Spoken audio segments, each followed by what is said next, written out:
We're not open to the public here at CIA headquarters.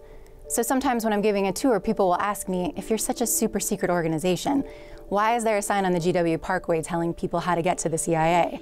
Or a really large sign at your entrance saying Central Intelligence Agency?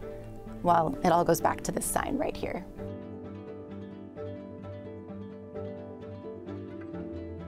The CIA was originally located in downtown DC on E Street. After the war, we took over the location from our predecessor, the Office of Strategic Services. For a long time, there was no sign at the door, so no one really knew our location. That is until one day, President Eisenhower's brother had a meeting with our director, Alan Dulles. The White House driver drove around for quite a while because he could not find our location. This did not make the president very happy. The next day, President Eisenhower called Director Dulles and demanded that a sign be placed at our entrance. He said that the E Street location was well known and that the lack of a sign was fooling no one. The immediate result was that a sign with our seal and name be placed at the entrance.